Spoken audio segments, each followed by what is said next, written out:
Muy buenos días. Sean todos bienvenidos a una nueva edición de Colombia lee a los traductores. Esta serie de excelentes, estupendas conversaciones con nuestros colegas traductores literarios de todo el continente, patrocinados por la Cámara Colombiana del Libro, la Asociación Colombiana de Traductores, Terminólogos e Intérpretes ACTI, que pueden ver en simultánea desde las páginas de Facebook, no solo de la Cámara Colombiana del Libro, sino también de la ACTI, de ACTI Literaria y de la Alianza Iberoamericana para la Promoción de la Traducción Literaria, ALITRAL. Hoy tengo el enorme gusto y el grandísimo honor de tener la compañía de Roberto Rueda Monreal, un veterano compañero de causas traductoras compartidas. Roberto, bienvenido, ¿cómo estás? Muy bien, Mateo. Muchas gracias por la invitación. El honrado, y el agradecido soy yo. Bueno, no, para nosotros es realmente un honor tenerte aquí. Para quienes apenas conocen a Roberto hoy, Roberto nació en Ciudad de México en 1972. De profesión, inicialmente es politólogo por la Universidad Autónoma Metropolitana y traductor literario por el Instituto Francés de América Latina, IFAL, el recinto de cooperación cultural de la Embajada de Francia en México. Roberto no solamente es traductor literario, pues como escritor ya ha publicado 2 novelas, La cloaca, El infierno aquí, es la primera, y Pétalos negros. Como politólogo, próximamente publicará un libro que es una recopilación de los artículos que ha publicado en la extinta revista de análisis político y social Milenio Semanal, del grupo editorial Milenio en México. Como traductor literario, bueno, ha publicado no pocas obras. Entre ellas se encuentran Sapiencias y artimañas de Birbal el Rajá, de Patrice Favarot y Arnal Ballester, en 2004. Quetzalcóatl, el hombre huracán, de Lucie Dufresne, en Grijalbo, en 2008. Ya más en lo que nos convoca hoy, tradujo Traductora de Sentimientos de Hélène Riou en 2009, La Iglesia Ortodoxa de Olivier Clément en 2010, Venganza de Robert Antelem en la revista Líneas de Fuga 2011, nuevamente a Hélène Riou con Miércoles en la noche en el fin del mundo, publicada por Publicaciones y Fomento Editorial de la UNAM en 2014. El libro de mi padre, traducción hecha a la limón con Arturo Vázquez Barrón y Adrien Pelomel, para Tusquets en 2016. Y nuevamente a Hélène Riou con Almas en Pena en el Paraíso Perdido, nuevamente con la UNAM en 2017, entre otras más, algunas de próxima publicación. Si esto fuera poco, Roberto Rueda también ha sido colaborador en diferentes medios de comunicación en México, tales como Milenio Semanal, Milenio Diario, El Sol de México, también en el Malpensante de Colombia, en la Huffington Post, el Animal Político, la Gaceta del Fondo de Cultura Económica de México, la Revista de la Universidad de México, Replicante, La Silla Rota y Nexos. Y traducciones de corte académico como Histor del CIDE. Bueno, esto por mencionar unas pocas de sus colaboraciones. Roberto también tiene una muy rica experiencia en estancias y residencias y seminarios internacionales ligados a su actividad de traductor literario. Ya veremos si el tiempo nos alcanza para conversar, por ejemplo, de su estadía en el Centro Internacional de Traductores de Traducción Literaria en Banff, en Canadá. Y Roberto fue nuestro huésped en la primera cantera de traductores en 2018 en Bogotá. Roberto, como les decía, es compañero de causas y como tal es miembro fundador y coordinador de la cartera de prensa y medios de AMETLI, la Asociación Mexicana de Traductores Literarios. También miembro fundador de la Alianza Iberoamericana para la Promoción de la Traducción Literaria Alitral y actualmente pertenece al Sistema Nacional de Creadores de Arte de México. Hoy Roberto nos va a hablar de traducción íntima, la experiencia de traducir a Hélène Riou. Con nuestra bienvenida, Roberto, quisiera lanzarte de una vez la pregunta consabida. ¿Cómo llegaste a conocer a Hélène Riou y por qué te interesaste en traducir su obra? Agradeciendo nuevamente la invitación, de verdad que me siento muy contento. Me pusiste realmente una sonrisa en el rostro cuando me hiciste la invitación y no dudé ni un segundo en aceptar, porque el tema de Hélène Riou para mí no es solamente un tema. Hélène se volvió, digamos, una piedra fundamental en mi carrera como traductor literario. Y todo comenzó cuando yo estaba terminando justamente la especialidad en traducción literaria en el IFAL, en el diplomado, en el famoso diplomado que fundó Arturo Vázquez Barrón en el contexto de la Embajada de Francia en México. Y yo estaba teniendo ciertos problemas de elección con mi tesina, con mi tesis. Tenía como varios temas en la cabeza que me interesaban mucho.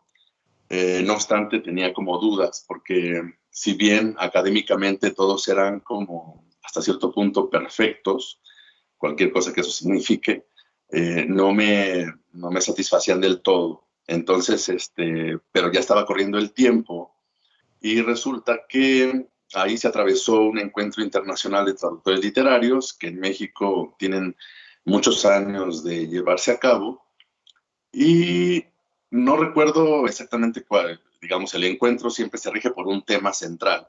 No recuerdo cuál era el tema central de aquel año.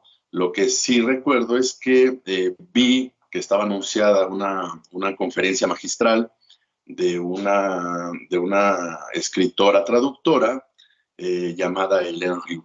Yo pensaba, sin haber leído del todo su biodata, ni su obra, ni nada, yo pensaba que era como una francesa más que venía al encuentro para hablar de alguna cosa académica.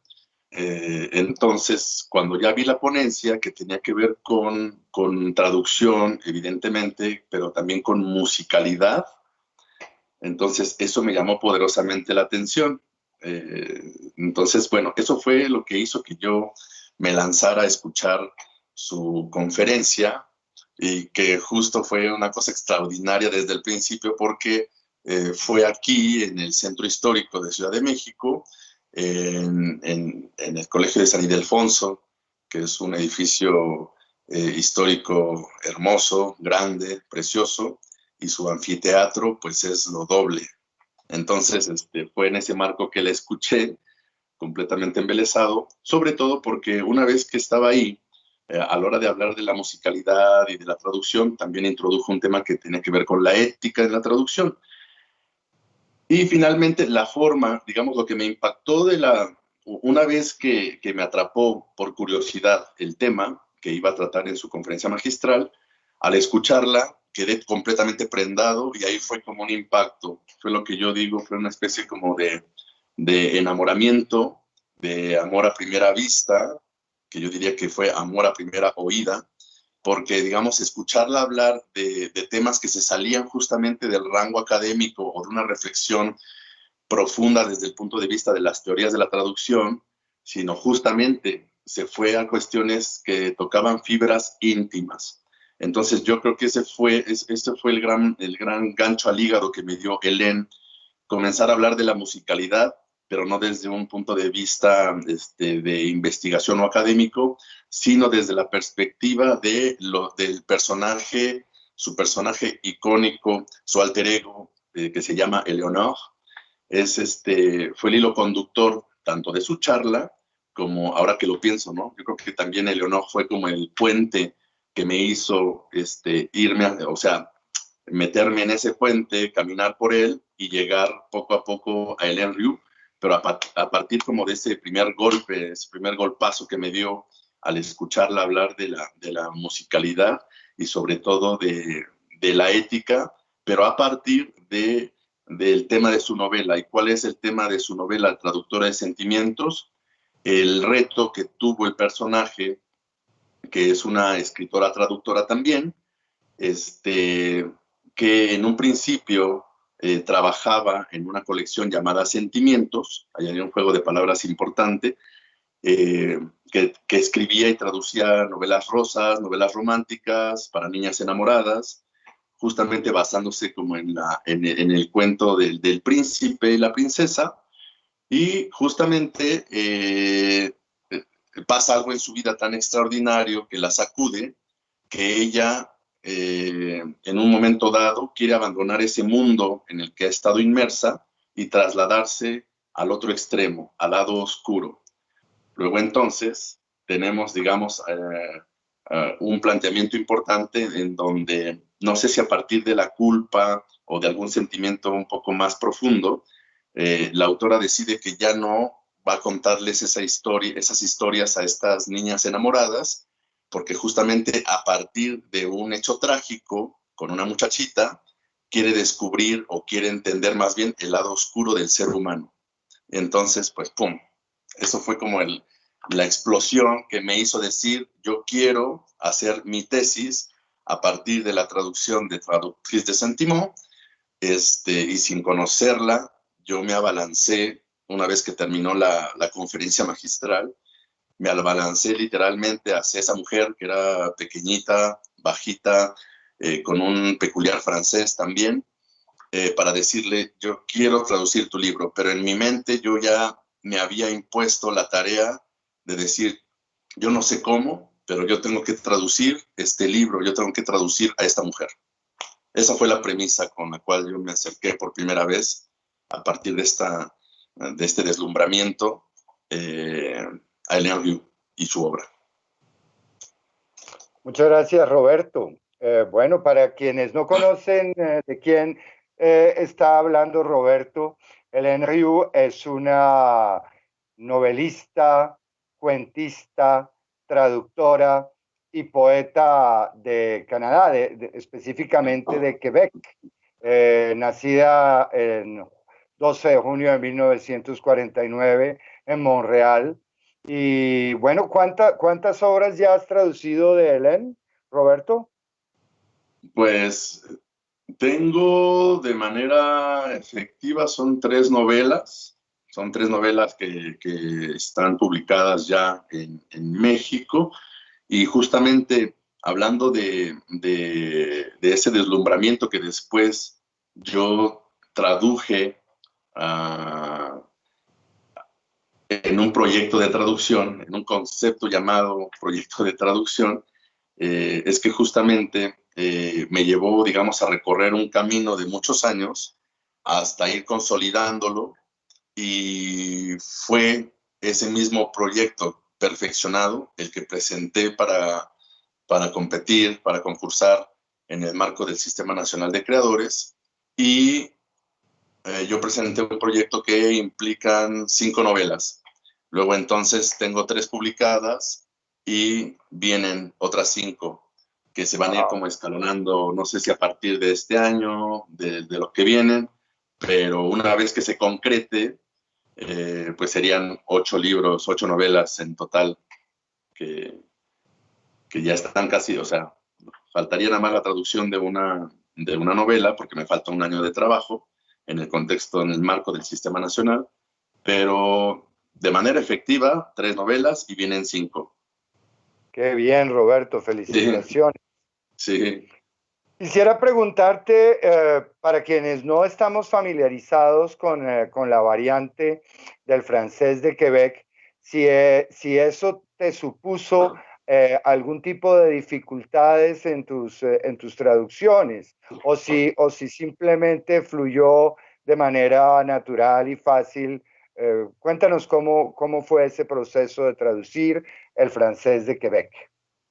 Fíjate que ahora que lo mencionas, siempre me ha llamado poderosamente la atención, tanto en conferencias como en otras charlas con colegas, eh, cuando mencionan esta parte como muy romantizada de la traducción en el sentido de que todo fluye y que hay como una especie de ósmosis en la que naturalmente pasa la cultura por ciertos filtros y llega de manera natural a la otra lengua, ¿no?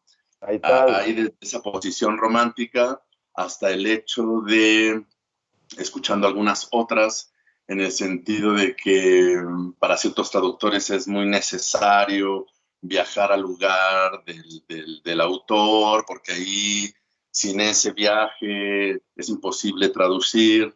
Entonces, bueno, no sé, a mí me da a veces, sonrío un poco cuando escucho esas cosas, porque creo que es la gran diferencia cuando uno trabaja, ya sea autores que ya están muertos, autores que están vivos.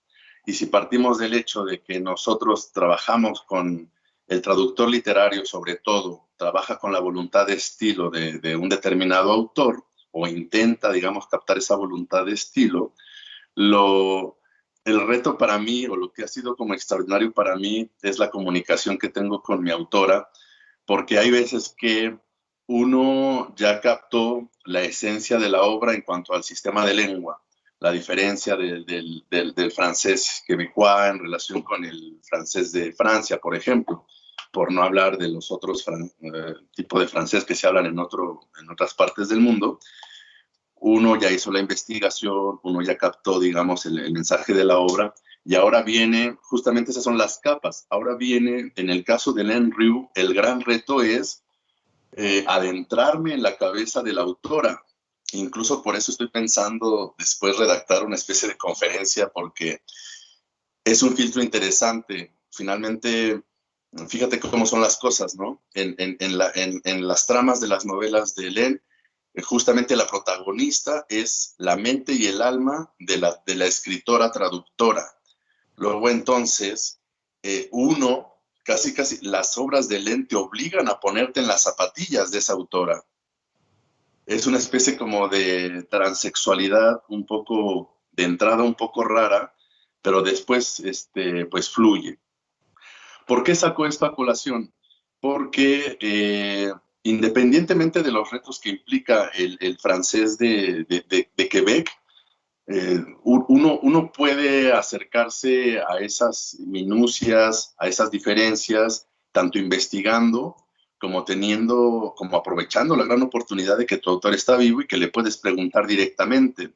Luego entonces hay muchas dudas que yo resuelvo con mi autora, pero fíjate que justamente va más allá de la comprensión del francés local, por decirlo así, sino que hay veces que de repente se aclaran muchas cosas en términos de la intención del autor, porque hay veces que ya está escrito, ya está traducido, y aún así sigues teniendo dudas, y cuando preguntas, resulta que la voluntad de estilo del autor, en este caso de la autora, era otro. Y entonces, a pesar de que la autora te dice, es que lo que yo quise decir era tal cosa, resulta que en el texto puede interpretarse completamente de otra. Y entonces es muy bueno entrar en contacto con la autora para que, bueno, entonces, ¿qué decidimos, no? Porque acá, si lo leo de tal manera y ya lo traduje tal cual tú lo escribiste en tu trama, resulta que no es propiamente lo que tú me estás diciendo ahorita, ¿no? A la hora de tratar de resolver una duda, sobre todo porque hay muchas cosas que son muy existenciales, muy íntimas. Entonces hay que tener como mucho cuidado porque no es solamente una cuestión de descripción o no es una cuestión histórica o no es una cuestión meramente cultural, sino que encima de que están esas capas de la traducción que todo traductor debe atender, está la psicología, están las motivaciones muy profundas de un personaje que te obliga a meterse en sus entrañas, en sus tripas, y tienes que tener justamente el cuidado para que esas tripas sean exactamente las tripas que en el original se están planteando remover, ¿no? Entonces, no sé si me expliqué, pero tiene que ver un poco con eso, que en realidad yo estoy metiéndome en las entrañas de un personaje porque es el personaje que constantemente está contando la historia.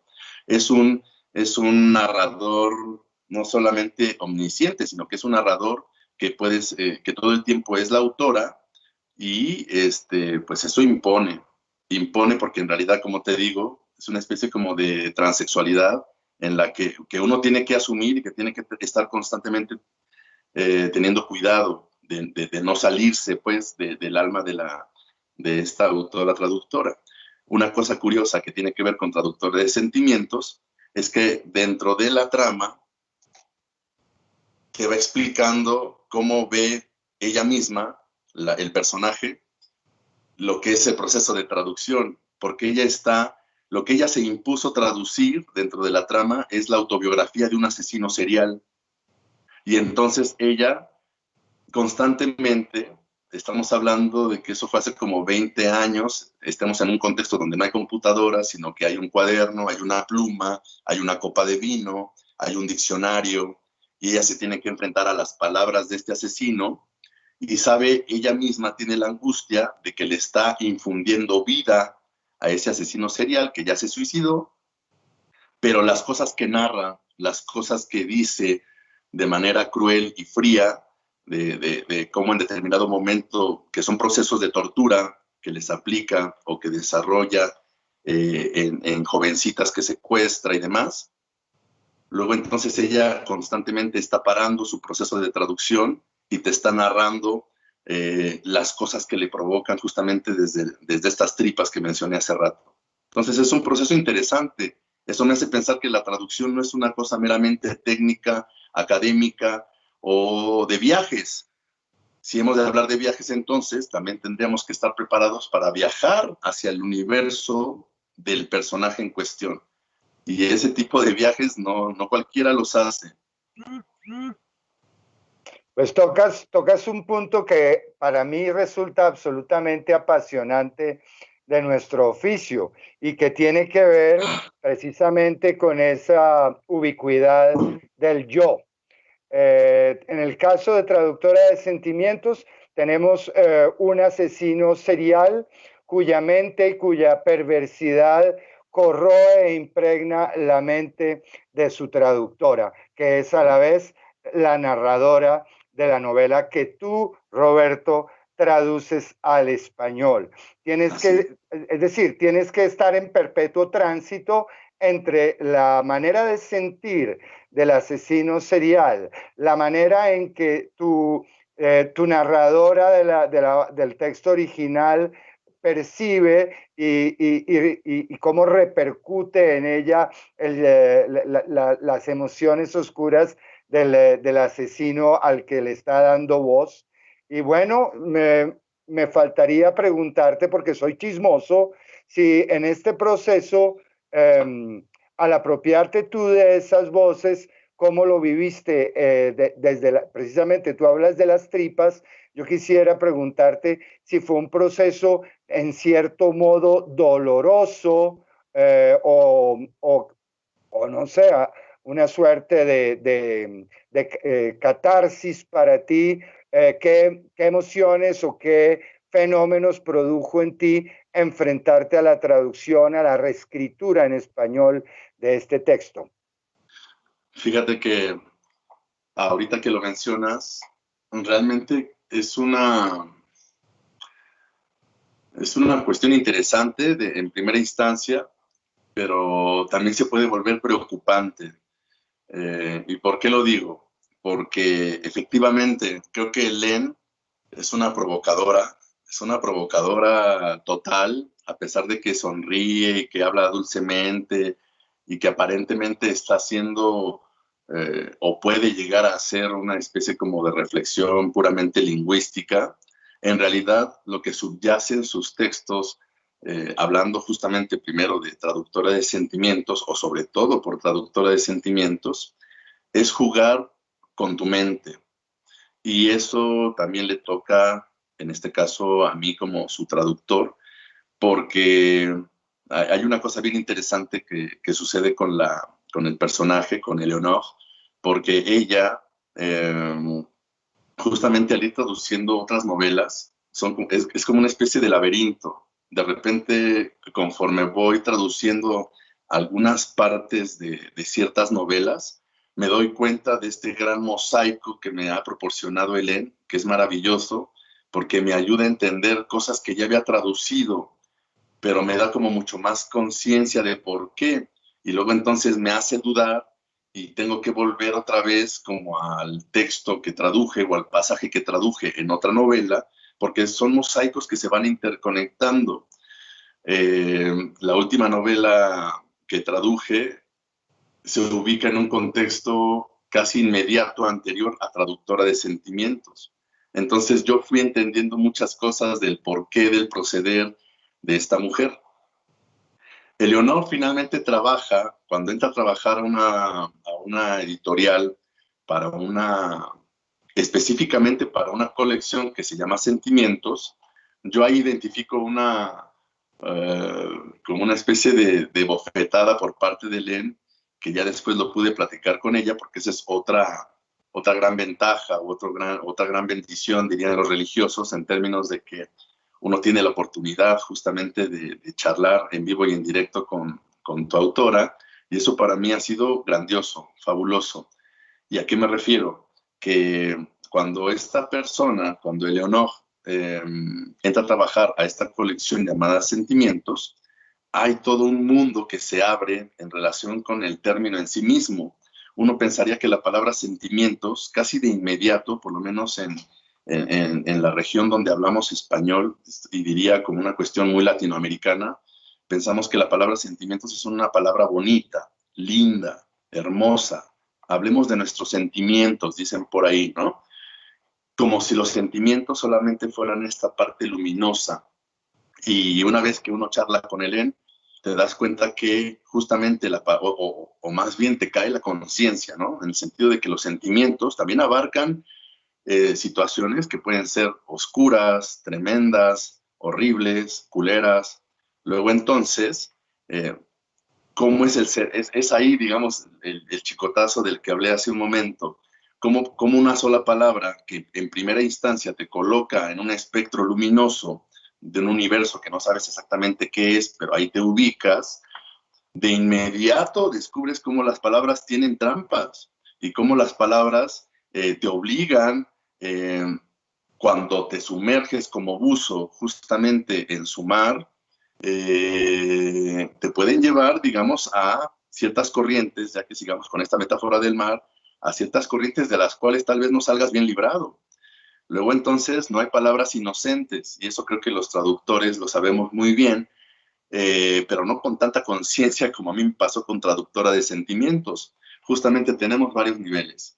El personaje, Eleonor, trabaja en una colección llamada Sentimientos, y resulta que no solamente, o sea, podemos tomar el nombre de la novela, bueno, Traductora de Sentimientos, por una mujer que trabaja específicamente en una colección dentro de una gran editorial, y esa colección se llama Sentimientos. Podemos abordar la historia desde esa perspectiva, que es mucho más plana y mucho más fría. No obstante, esta misma traductora que trabaja para la colección Sentimientos está inmersa en sus propios sentimientos, traduciendo constantemente y reflexionando a su vez acerca de lo que le pasa en la vida, pero también en esa gama de sentimientos que está experimentando, cosa que por lo menos en el universo femenino de Hélène es muy importante. Una gama de sentimientos que a veces los hombres no logramos entender, pues porque nuestra gama de sentimientos con la cual hemos sido educados es mucho más chiquita, se restringe mucho más. Y hay una parte de lucha en esta traductora que me llamó poderosamente la atención y me cautivó, en el sentido de su molestia, de su desagrado con el mundo, justamente porque le parece que el resto de los seres humanos estamos demasiado constreñidos, ¿no? Y no logramos entender, digamos, toda la gama que el alma de una mujer puede tener y que puede ser infinita, y que hablar de sentimientos puede ser hablar de un millón de cosas, incluyendo las cosas más oscuras que, con las cuales hay que meterse y a las cuales no hay que tenerles miedo.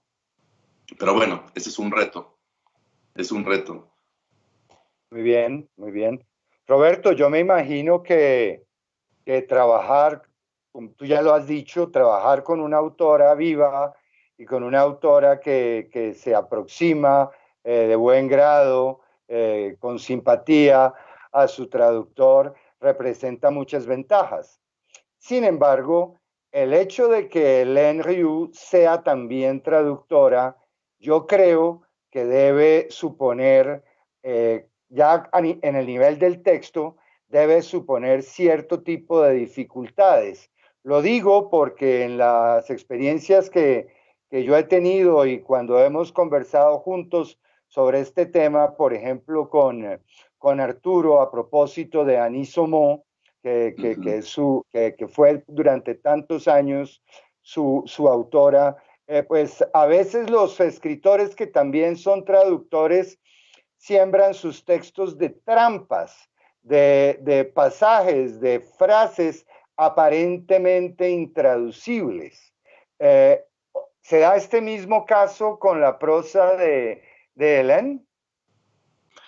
Ya no logré escuchar cuando dijiste aparentemente.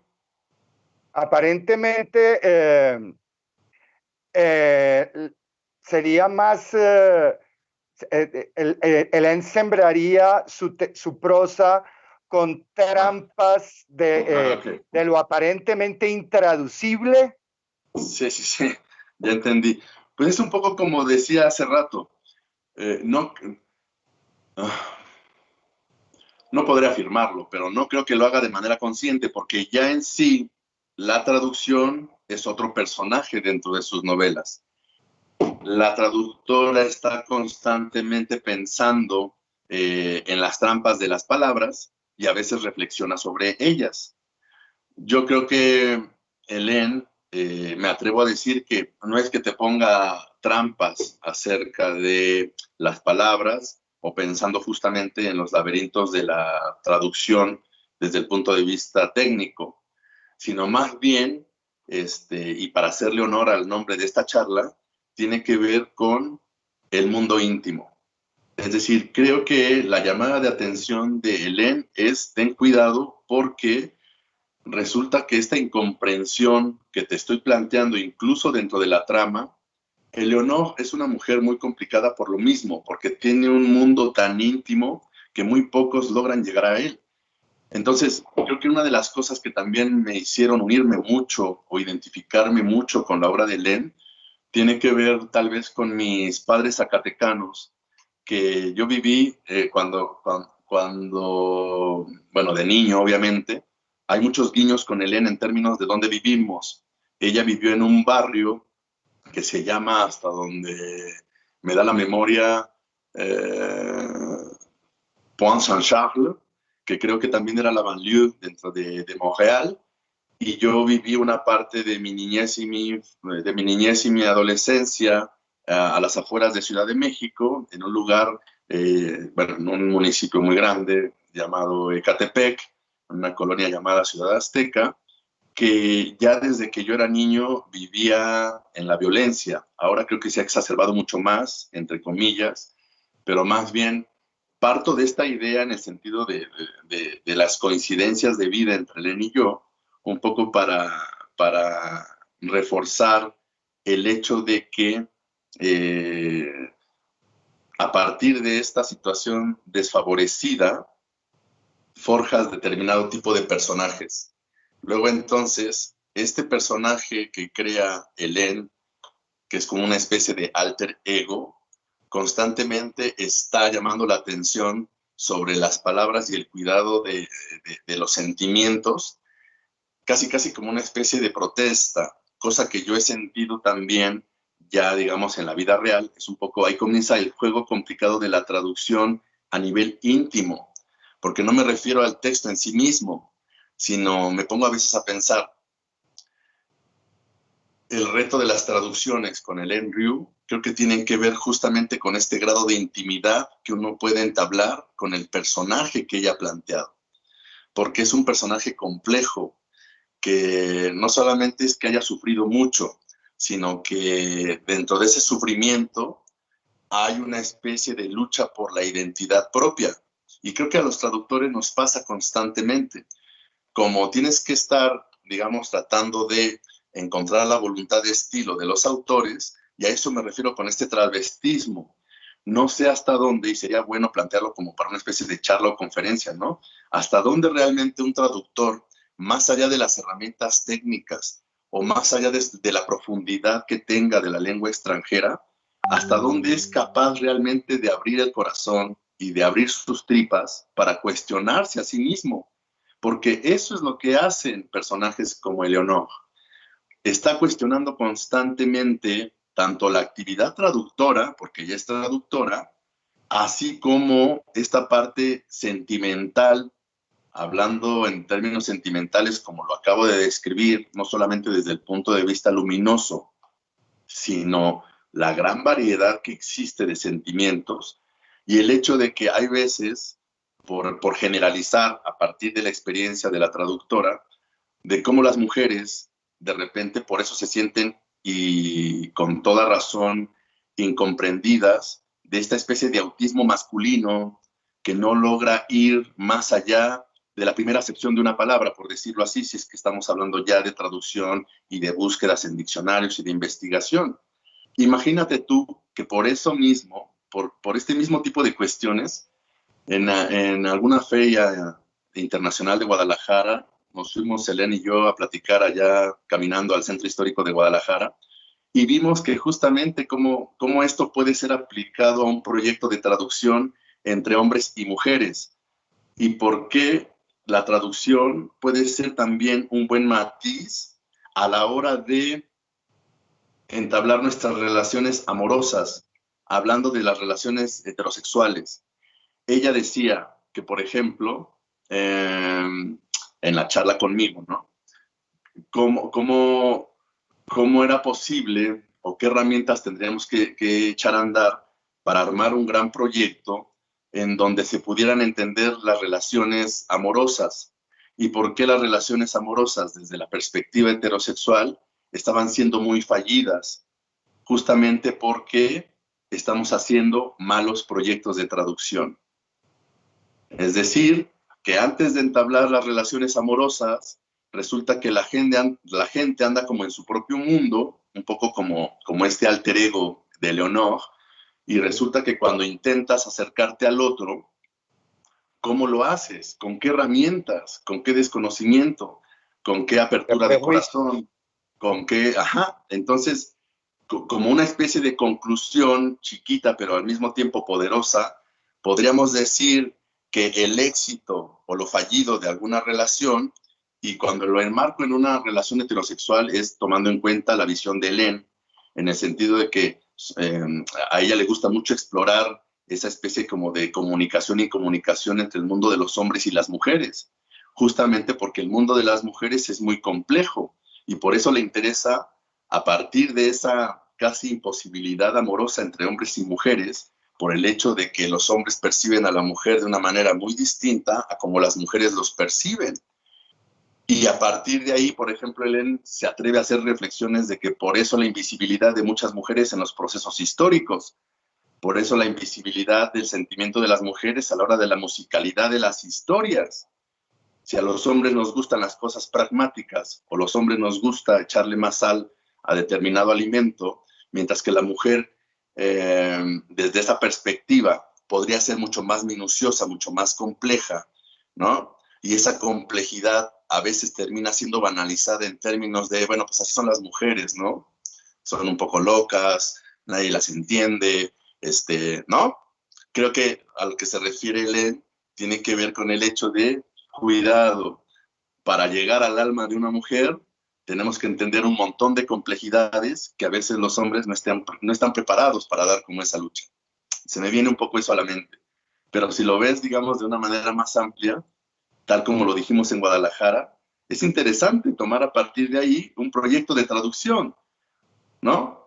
Si fracasé en Claro. alguna relación amorosa, quiere decir que hice un mal proyecto de traducción, o que tal vez ni lo hice, no le di importancia. Felizmente yo creo que nos tocó vivir en una época de derrumbe de paradigmas en todos los aspectos, no solamente en cuanto a los roles de género, sino en todos los órdenes de la sociedad. Estamos en un periodo de revisión y de rediseño de cómo vamos a vivir el resto del siglo que nos queda, además con advertencias muy claras por todos lados como lo que estamos viviendo en este momento. Eh, También es un periodo donde esas incertidumbres, esos torbellinos sociales, obviamente se viven y se experimentan en los cambios que ha sufrido la idea de literatura, desde luego. uh-huh, Y pienso que ese texto, esa reflexividad que se plantea en el trabajo entre Hélène Riou, escritora y traductora, y Roberto Rueda, escritor y traductor, uh-huh, en torno a una novela donde hay una escritora y traductora. Bueno, es una puesta en abismo que ayuda, digamos, a cuestionar y a relativizar precisamente esas fronteras entre el imperio de la ficción, nuestro nuestro trabajo como autores y nuestro trabajo como traductores, y nuestra manera de relacionarnos y de vincular nuestro trabajo literario con lo real. sí, sí. Entonces, yo quería preguntarte, ¿tú cómo vives o cómo concilias tu papel de traductor con tu papel de autor, Roberto? Pues intento domar ambas entidades.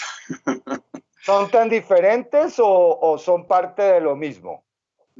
Yo digo que, o sea, son parte de lo mismo porque son procesos creativos.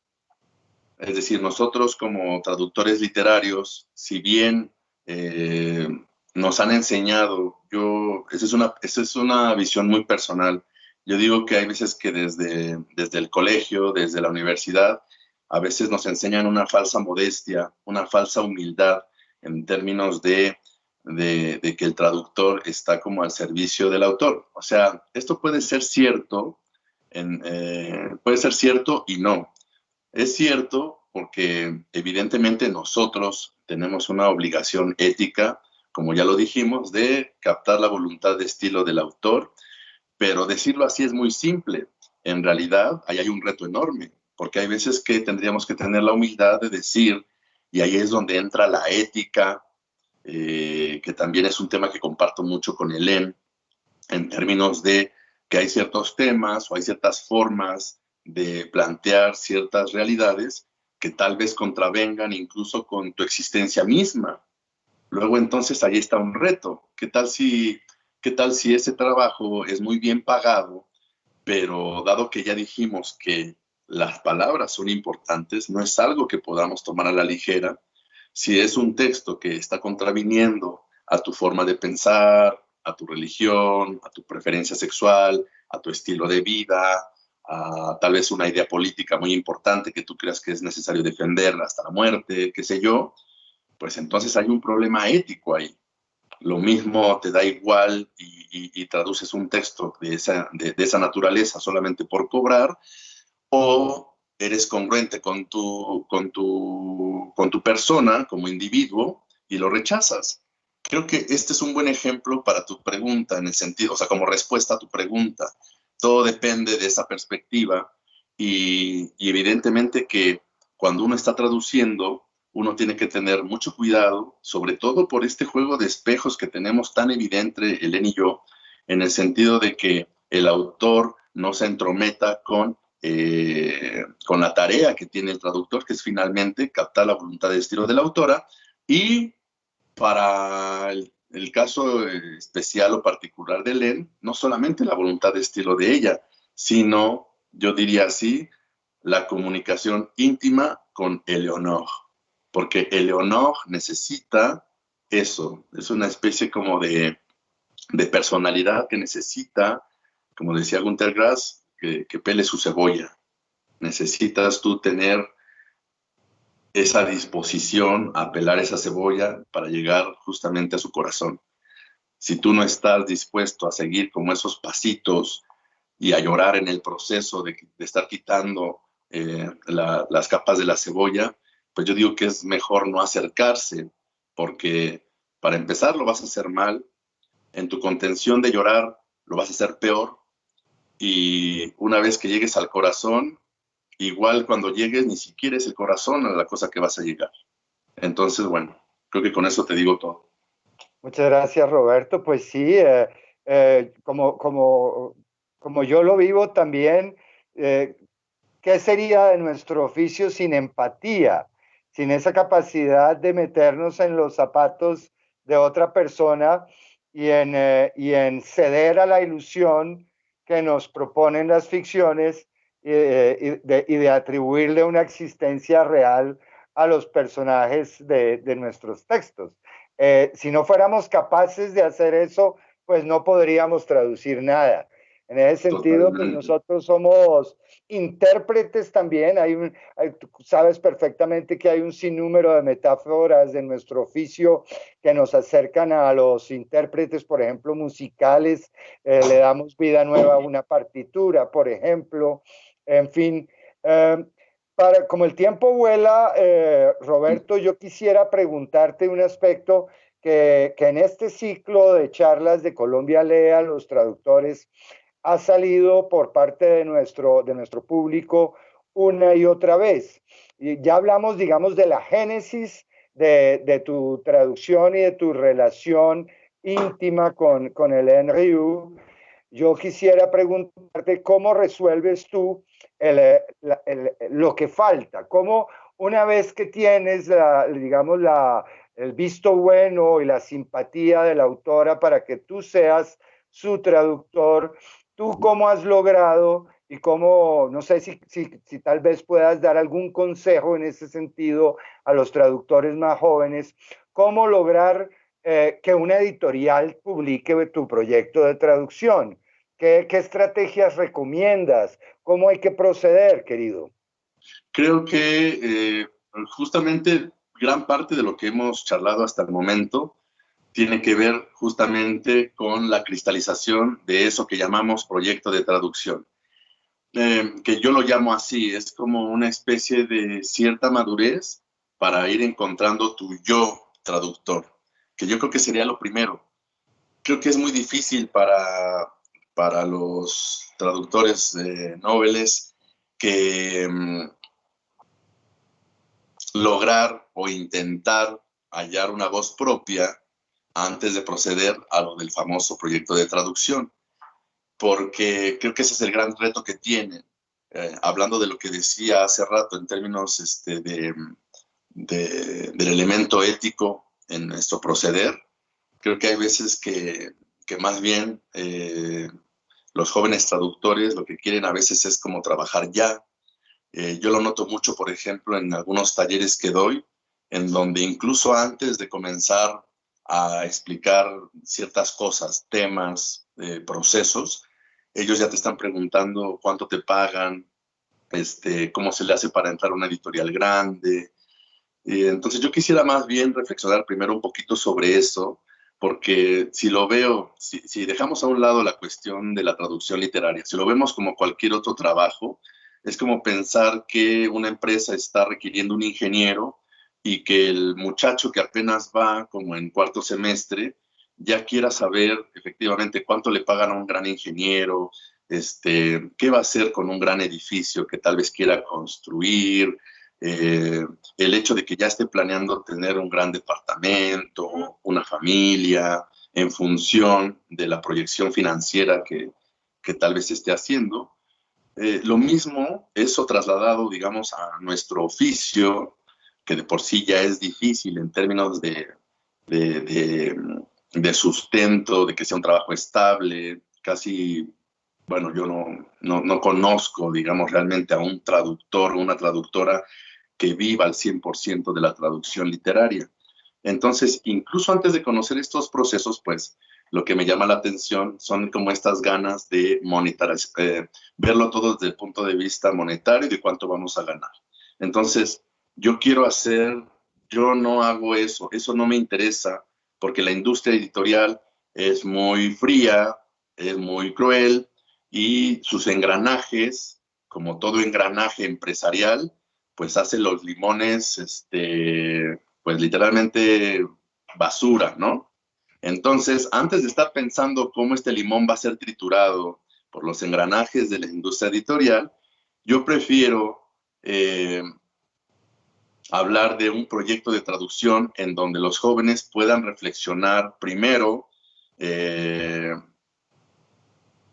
qué tanto pueden saber de la otra lengua, del sistema de lengua extranjera, qué tan preparado estoy primero, digamos, en esos menesteres, y una vez que que dominamos esos menesteres, viene la parte interesante de qué autor qué quiero traducir, por qué lo quiero traducir, qué literatura me enamora, qué literatura detesto, qué literatura me cuestiona, qué literatura me da vueltas, qué literatura no quiero leer porque tal vez me esté simbrando.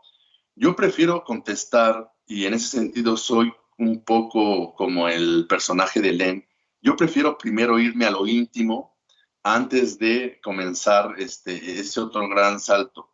Sé que puede sonar un poco aburrido en términos de una receta pragmática que no voy a dar, sino simplemente yo prefiero porque yo pues, no sé, yo creo que si compartimos experiencias, hablaríamos de muchos fracasos y hablaríamos de mucho cerrar puertas y hablaríamos de mucha decepción con ciertos personajes de la industria editorial. Entonces, yo creo que eso lo van a descubrir por ellos mismos. Yo prefiero que más bien justamente nos preparemos para esa realidad. Y antes de hablar, digamos, de las cosas jodidas, mejor, y no por ser más optimista, sino simplemente dentro de esa humildad, que yo creo que es la humildad válida, decir, primero me encuentro yo. Es como en la vida, es decir, primero te tienes que encontrar tú, hallar tu yo desde dentro, pero para eso, ¿qué tiene que pasar? Pues un montón de conocimiento, un montón de lecturas. Yo siento que así como a mí me pasó en términos de que a pesar de que yo tenía ya muchas herramientas y que ya estaba preparado, no fue sino a esa charla con Helen que descubrí como otros elementos, aparte de lo que yo ya había aprendido en la academia, aparte de lo que yo ya había aprendido con charlas, con gentes que admiraba y demás, no fue sino hasta esta charla que mucha claridad vino a mi mente. Entonces, si bien no es una invitación a que tengan una experiencia exactamente como la mía, más bien es a partir de experiencias como esa que yo intento reforzar la invitación a conjugar un proyecto de traducción. El proyecto de traducción puede ser muy objetivo o muy subjetivo, depende de lo que nosotros queramos. Es decir, yo me apasioné tanto con mi autora que la investigué de pe a pa. Ya no solamente me interesó su literatura, me interesó su vida, me interesó su biografía, me interesó las lecturas que hizo y que hacía, de tal suerte que todo ese bagaje cultural que fui obteniendo, que fui acumulando, después lo fui escribiendo todo, lo fui vomitando en un documento al que yo le llamé proyecto de traducción. Y creo que justamente esas palabras que yo vertí en este documento no eran palabras escritas desde la obligación, sino desde mi pasión y desde el corazón, desde cómo fui persiguiendo yo tanto a la escritora como al personaje interno de sus novelas, que eso ha hecho que cuando este texto lo presento con editores, de repente se sorprenden porque nadie les ha presentado un documento así, pero no solamente es el documento, sino que comienza a tener sustento en la medida en que tú traduces ese documento a la persona indicada. Luego entonces, por eso digo que no es una receta, sino que depende de tu pasión, depende de tu disposición, de qué es realmente lo que quieras, a donde esa pasión te va a llevar. Porque, por ejemplo, esa pasión a mí me llevó pues a tocar todas las puertas habidas y por haber. Editoriales pequeñas, editoriales grandes, editoriales universitarias, consorcios editoriales, pero la pasión es la misma. Yo no varío, digamos, el discurso en función de la gente que tengo enfrente. Puede ser, y puede que haya gente que así lo haga, es muy válido también. Pero en cuanto a mí, en cuanto a este proyecto con Hélène, ese es mi proceder. Este proyecto de traducción que tengo con Hélène Rieu da para más y puede crecer, porque incluso lo estoy proyectando para otras francofonías, porque hablando justamente del francés de Quebec, de ese universo, de cómo, de entender por qué, por ejemplo, los quebequenses durante su historia, durante su canon literario, hablan mucho del je, te das cuenta que entonces ya no es una cuestión solamente de Hélène, es decir, Quebec es un pueblo que tuvo un proceso revolucionario bastante contemporáneo que nos brindó el ejemplo de tenemos que reflexionar sobre nosotros mismos. Luego entonces, cuando yo insisto que me conecté mucho con Hélène, es porque yo tuve que hacer, por todo lo que ya dije, el lugar donde viví, lo difícil que ha sido la vida al principio, etcétera, soy una persona, soy un escritor y al mismo tiempo un traductor que reflexiona mucho a partir del je. Y te das cuenta que no todas las personas reflexionan mucho a partir de eso, que no ven la necesidad de eso. Es tal esta necesidad que yo en algún momento de mi vida escribí una autobiografía familiar, un poco como lo hizo Hélène, pero de manera novelada. ¿Te das cuenta cómo son los espejos? Pero Claro. no es una receta. Yo no le puedo decir a un traductor, mira, trabaja desde tus adentros y a ver qué descubres. Finalmente lo que estoy expresando aquí es que justamente esta relación íntima y este proceder íntimo al traducir la obra de Hélène no es gratuito. Vas descubriendo como estos elementos en donde hasta descubres que el pueblo de Quebec y su canon literario, en algún momento de su vida, de su existencia, produjo mucha literatura a partir del yo, de hablar en primera persona. Eso, por ejemplo, en el contexto mexicano es muy raro. El canon literario mexicano es todo lo contrario. Nos enseñan a no hablar desde el yo, porque te van a ver, porque es una ventana que el otro te mire. Y eso no puede ser. Nosotros somos un pueblo de máscaras, somos un pueblo de fiesta, somos un pueblo que por más que estés jodido, por más que tengas problemas, tú tienes que sonreír. Por más que te mueras, tenemos una muerte florida, tenemos una muerte que se festeja, tenemos un día enorme y muy hermoso, ¿te das cuenta? Entonces, para llegar a ese yo del Quebec canadiense, pues hay un tramote, porque la cultura mexicana es casi, casi completamente al contrario, ¿no? Y podría decir que son poquísimos los escritores que hablan a partir de su experiencia de la autobiografía, por ejemplo, de sus procesos íntimos. Te hablan de sus procesos creativos, te hablan de su proceso histórico.